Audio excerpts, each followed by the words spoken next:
In recent broadcasts, we have talked about the arrival of the Aquarian Age as a change in the relationship between thought, spirit, and matter. Changes that are taking place at a very subtle level.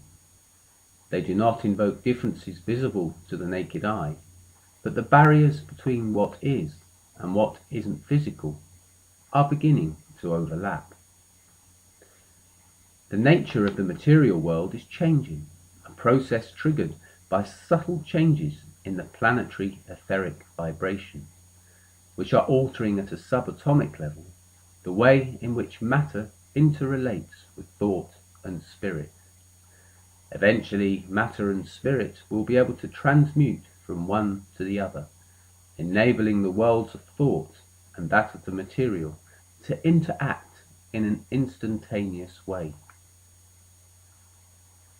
The changes that are upon us will mean that human consciousness will no longer be separate from the consciousness of the natural world, or from the worlds of spirit, and humanity has to reconnect with the idea that it is part of a living nature, the point at which nature becomes conscious of herself. For we, humanity, are the living organ of consciousness, and as such have the potential to work as co-creators with the natural world, with ideas of thought from spirit working within matter, forming the shapes of nature. The passage into the Aquarian Age is a time of rediscovery, rediscovering that we are far more than just flesh, bones and blood, that we are divine spiritual beings locked into a physical body. We have the opportunity to unite our lower earthly bodies with the higher aspects of ourselves, which have previously existed on a higher plane, a plane or dimension that is now moving to join with the earthly realm. We are set to become ethereal beings, grounded in physicality, yet linked much more closely to the etheric and spiritual realms. We are reconnecting with an ocean, a universal ocean of thought and consciousness.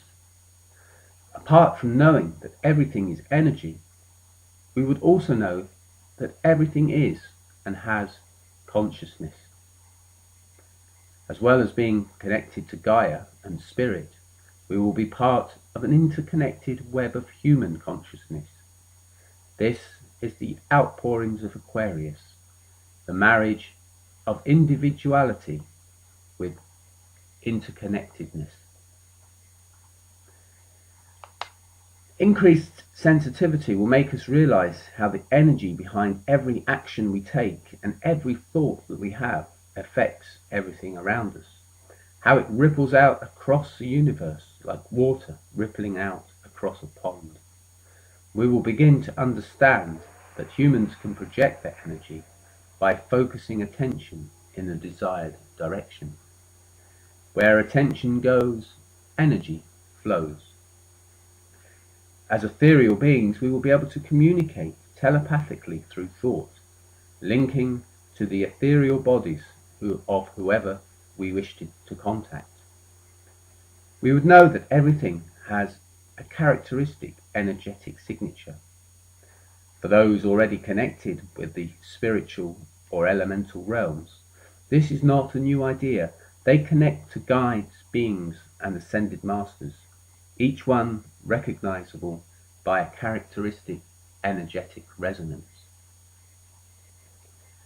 Whatever the type of contact, it has to be founded on love, respect, and compassion. These characteristics represent the nature, or might be best described or used to describe the nature of the new incoming energies. To not embrace these and project them outwards will ultimately leave a person existing within a world of decreasing energetic return. These are the hallmarks or qualities that lay the foundations for the new age. Any communication that is not based on these qualities, that might be designed to manipulate, coerce, or control, are not acceptable and should not be entertained. These same rules also apply to contact between human beings. We would recognize each other by our energetic resonance, and where the resonance was mutually beneficial, the relationship would flourish, both parties selflessly helping the other. In the Piscean Age, relationships have often been forged upon the idea of polarity, the idea of having a partner that has the qualities and energies that you don't have, in order that together you make a whole. In the New Age, people will look to forge partnerships with those of a similar energetic resonance, who are of a similar nature in terms of soul development, inner balance, partners that resonate at a similar vibration. Inner balance is an essential requirement for the new era. Balance in terms of our character, the masculine and feminine within us, and the balancing of the left and right hemispheres of the brain. We have to change the way in which we look at the world, moving away from the idea of a little localized self to the idea of the universal self, one where the totality of humanity and Gaia can flow through us. We have to take our consciousness and awareness to a point when our mind becomes one universal mind, a state of expanded consciousness. The balancing of the left and right hemispheres of the brain enables us, or helps to enable us, to let go of the ego, self-importance, and the tendency to intellectualize, leading us to be more open, intuitive, and to live more in the moment, blending our minds with aspects of our higher angelic selves. These things are the things that young children do instinctively, for their connection with the spiritual realm is still strong. Imagine inviting the universe in to fill the entirety of your mind. And why not? We currently only use 5% of our brain. The potential exists within us to do this, for we are part of the universe, a point of thought and light in an ocean of thought and light. By allowing the ocean to flow throughout us, we can see everything, yet also retain our individuality.